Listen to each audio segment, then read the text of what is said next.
السلام عليكم ورحمة الله وبركاته، أحبتي في الله، معاكم أختكم في الله مامة عمر وكريم. النهاردة أنا قلت لازم أعمل معاكم طريقة عمل خميرة المش أو المش يا جماعة. أنا عندي كنت جايبة لبن واللبن قطع مني. لما اللبن بيقطع مني أنا طبعا ما برمهوش، بحب أستفيد منه بقدر المستطاع. يعني أنا ساعات بعمل منه القرص الطرية، أعمل له أحطه على المش بتاعي. أنا عندي طبعا برطمان فيه مش، فلما باحب أزوّد المشي بتاعي، لمّا أول ما اللبن يقطع منّي، باروح عاملاه بالطريقة اللي أنا هاوصفها لكم النهارده. طريقته سهلة جدًا وطريقة جميلة جدًا، إن شاء الله هتعجبكم. دوّة اللبن بتاعي يا جماعة قطع منّي، زي ما باقول لكم باحطه عشان أغليه، لقيته قطع. فأول ما قطع سِبته يهدى خالص، وجِبته رُحت ضارباه في الخلاط. وجِبت له بقى إيه، الحاجات بقى المكونات بتاعتنا عبارة عن قشر يوستفندي، لو موجود عندِك قشر يوستفندي، موجود عندِك قشر برتقان، معلقتين كبار من الملح، معلقتين كبار من الشطة. ولو عندِك بقى ترمس مُر، طبعًا هيبقى جميل جدًا. ما عندكيش مش مشكلة، عندِك قرون فلفل حمرا تمام، ما عندكيش برضه مش مشكلة. أنا علشان عندي المِش الأساسي فأنا بازوّد، لكن أنا المِش بتاعي الأساسي الحمد لله موجود. ده تزويد، يعني هاحط على المِش بتاعي. فزي ما حضراتكم شايفين كده أنا جِبت اللبن، أو اللبن القاطع يا جماعة، وجايبة بقى الشطة وترمس وجايبة ملح. لو عندِك بقى بدال الترمس عايزة تحطّي دِنْكار، تجيبي من عند العطار حاجة اسمها دِنْكار يا جماعة. الدِنْكار دوّة حلو جدًا، جدًا، ما بيخلّيش أي حشرات خالص في المِش، تمام. أي حشرات في المِش الدِنْكار ده بيوقفها وبيمنعها خالص. أنا جِبتهم زي ما حضراتكم شايفين كده، وقُلت بقى أعملهم. لو عندِك مُرتة طبعًا تضيفيها عليه جميلة جدًا، بتخلّي المِش بتاعنا ناعم وجميل. يعني أي إضافات للمِش حلوة، يعني ما تقلقيش، أي إضافة هتحطيها للمِش جميلة بسم الله ما شاء الله. أنا جِبت اللبن زي ما حضراتكم شايفين كده. هاعمل إيه بقى، هاجيب الملح، هاحط الملح بتاعي عليه كده زي ما حضراتكم شايفين. أهم حاجة إحنا ليه بنحط الملح؟ ما أنا ممكن ما أحطش ملح وأقول ما أنا عندي المش.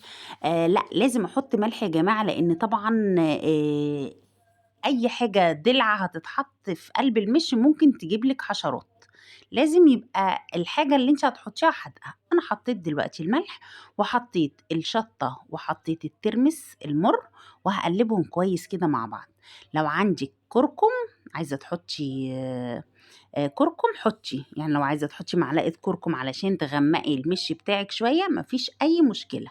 الكركم برضه من الحاجات الحلوة اللي بتحطيها على المش، وبتقلبيه كده تقليبة حلوة لحد ما تحسي إن الحاجة كلها دابت والملح داب. وبتنزلي بقى بقشر اليوستفندي، عندِك قشر يوستفندي، قشر برتقان، ما فيش أي مشكلة.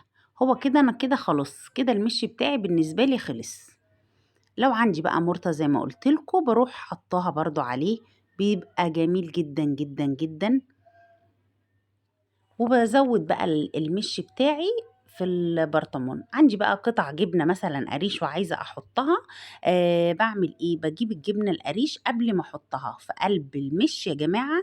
لازم تعملي الحركة اللي أنا هاقول لِك عليها دي، إن أنتِ تجيبي جبنة القريش وتجيبي ملح وشطة وتقلّبيهم على بعض. يعني مثلًا شوفي الكمية اللي أنتِ عندِك هيبقوا قد إيه، وتقلّبيهم على بعض الملح والشطة، وتروحي حاطة فيهم الجبنة القريش، يعني إيه، تتبّليها كده بالجبنة بالملح والشطة، وبعدين بتحطيها في قلب مصفى، تمام. في قلب المصفى دي بتحطيها علشان الجبنة القريش تنزّل مَيّتها كلّها. بتقعد يومين 3 تنزّل مَيّتها، وبعدين تروحي بقى واخداها أول ما تحسّي إن الجبنة بتاعتِك نشفت كده، بتروحي واخداها وتروحي مسقّطاها في قلب المِش. هي دي طريقة الجبنة القريش لو أنتِ عايزة تحطّيها في المِش بتاعِك، تمام كده؟ خلاص كده ما شاء الله الفيديو بتاعنا خلص، وطريقة المِش بتاعنا جميلة جدًا وسهلة جدًا، جدًا، وما شاء الله لونه حلو أوي. هي الكاميرا بصراحة اللي ظالماه، لكن هو ما شاء الله لونه جميل بجد، وريحته اللهم بارك. واليوستفندي بقى قشر اليوستفندي دوّة عمل ريحة جميلة. طبعًا ما تنسيش قشر اليوستفندي لازم يكون ناشف، اوعي أي حاجة تكون فيها مَيّة تحطيها في المِش بتاعِك. يا رب تكون وصفتي النهارده عجبتكم. ما تنسوش لو عجبكم الفيديو تعملوا لايك وتعملوا اشتراك للقناة. ما تنسوش تفعلوا الجرس علشان يوصل لكم كل جديد. والسلام عليكم ورحمة الله تعالى وبركاته.